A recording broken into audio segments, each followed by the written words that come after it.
যত বদনে কৃষ্ণ কৃষ্ণ বলবেন ততই কৃষ্ণের চরণের দিকে যেতে পারবেন। বদনে যত রাধে রাধে বলবেন ততই তার চরণে সন্ন্যাগত হয়ে যাবে। জগতের সত্যর চেয়ে পৃথিবীতে আর কিছু নেই। যা দেখছেন সবে মিথ্যা, সত্যই হলো আদি নারায়ণ।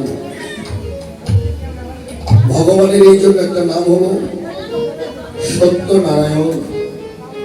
সত্যের চেয়ে পৃথিবীতে আর কিছু নেই। এই সত্যের মানুষকে কলি বসন্ত পাবন কত দুর্ভাগ্য পাপাচারী জীবকে উদ্ধারের জন্য 1486 খ্রিস্টাব্দে পূর্ণিমার পূর্ণ তিথিতে নবদ্বীপ এসেছিল। শোনো আস্তে,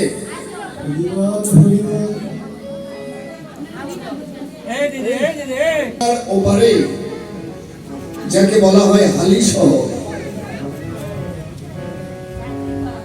যে হালি শহরে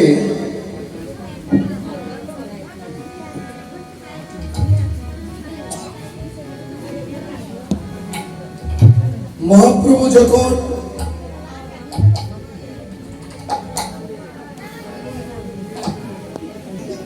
সন্ন্যাস মন্ত্রে দীক্ষিত হয়ে যখন নবদ্বীপ ছেড়ে চলে গেলেন,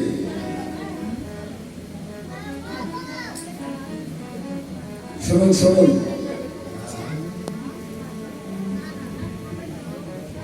যাবার ছিল শিবাস পণ্ডিত বলেছিল, প্রভু তুমি চলে গেলে আমার মন্দিরে আর কে নাম সংকীর্তন করবে? আপনার সঙ্গে প্রদীপ জ্বালাবে।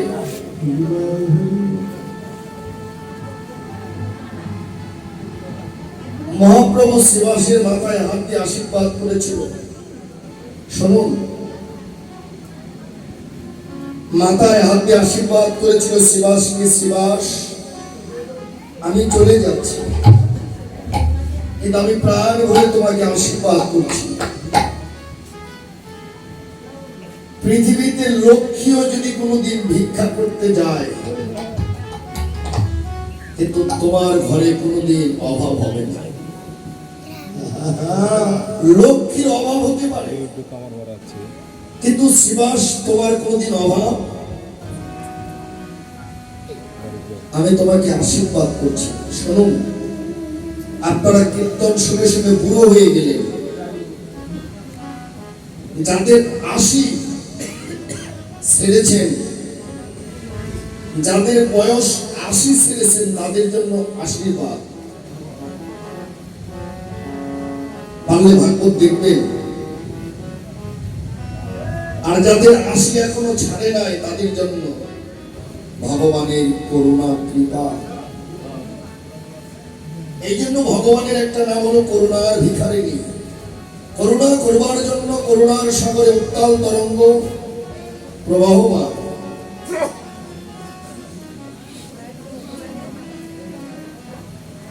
চোদ্দশো 86 খ্রিস্টাব্দের পূর্ণিমার পূর্ণতিথিতে মহাপ্রভু এসেছিলেন, কিন্তু নবদ্বীপে হাটখোলার ময়দানে একটা মেলা বসেছিল। ওই মেলাতে আপনাদের মতো হইচই পার্টি ছিল। যাত্রা নাটক দিয়ে তার বাইরে দিয়ে নৃত্য করানো হতো, নর্তকী দিয়ে নৃত্য করানো হতো। এত জঘন্য কাজ চলছে ওই মেলাতে, কিন্তু সেদিনই জানেন হাটখোলার এপারে মহাপ্রভু একটা মেলার আয়োজন করলেন।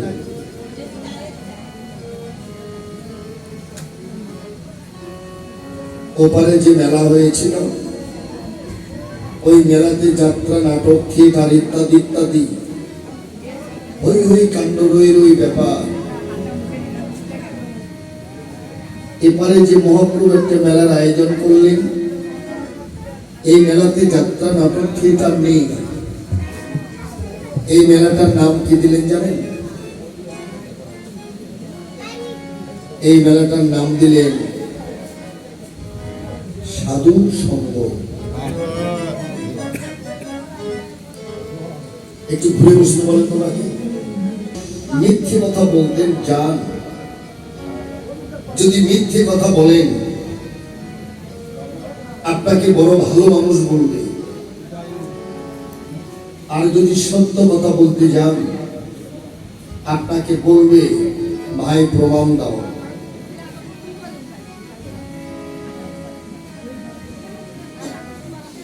মহাপ্রভু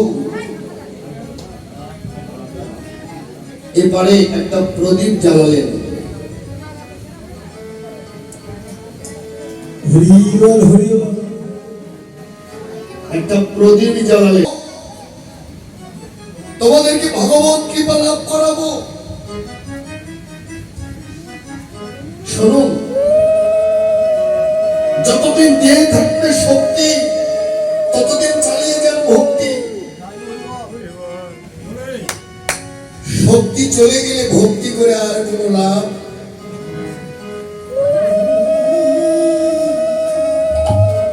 আসনগুলো পিছিয়ে দিলেন,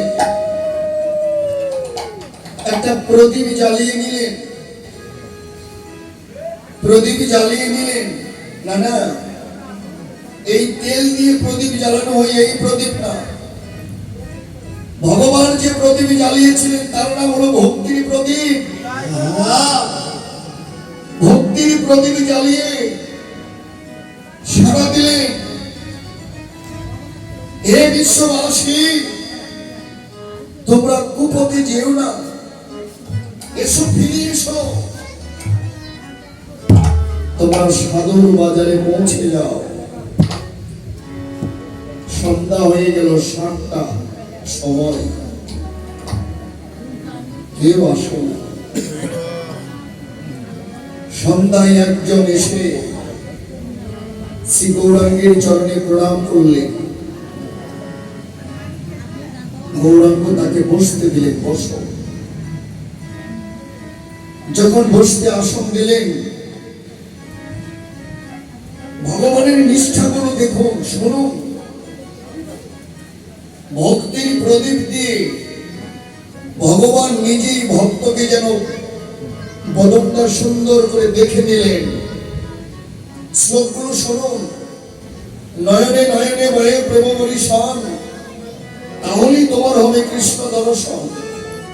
যতদিন নয়ন ঠিক না করবেন ততদিন কৃষ্ণ দেখতে পাবেন না।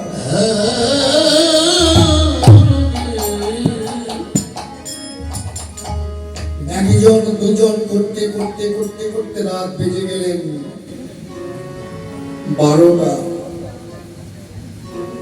ঠিক সেই সময় 6 জন এসে মহাপ্রভুর চরণে শরণাগত হয়ে গেলেন।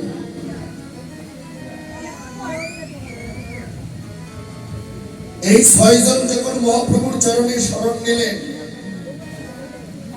মহাপ্রভু বলেছিলেন, জগতে এত লৌহ মানব থাকতে তোমরা 6 জন এসেছো, আমি তোমাদেরকে আশীর্বাদ করছি। এ 6 গোসাই যার ব্রজে করবে বাস, রাধা গোবিন্দের নিত্য লীলা করিবে প্রকাশ। পারবেন এই 6 জনকে বৈষ্ণবত্ব লাভ করাতে? পারবেন না।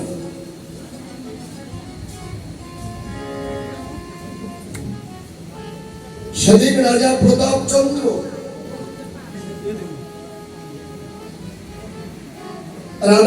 রাজা প্রতাপ চন্দ্র তুনি বান্নি শিকার করতে বের হয়েছিলেন। সারাটা দিন ভৌ ভৌ করে ঘুরলেন, কিন্তু শিকার মিললেন না। ভক্তি শাস্ত্রকার বলেন, কপালে যদি সুখ না থাকে চাইলে কোনোদিন সুখ মেলে না গো। সারাটা দিন ভো ভো করে ঘুরলেন, শিকার মিললেন না। ওই তো সম্মুখে দেখা যায় একটা বট বৃক্ষ, সুরধনী গঙ্গার তীরে একটা বট বৃক্ষ ছিল। রাজা প্রতাপ মনে মনে ভাবলেন,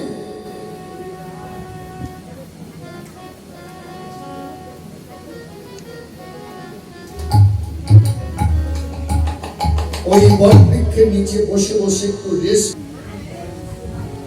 আমার এই বাবুর মতো, আমার বাবুর মতো একজন সাধু মানুষ ওই বট বৃক্ষের তলে বসে বসে ধ্যান করছেন ভর ধরে। রাজা প্রতাপ বলেছিলেন, যা,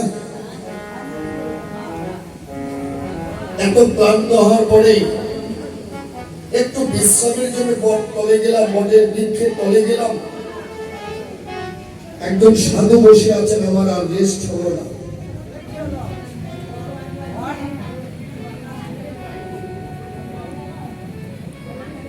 ওই যে সম্মুখে তমাল বৃক্ষ ছিল, ওই তমাল বৃক্ষে বসে বসে রেস্ট করতে লাগলেন। কিছু পরে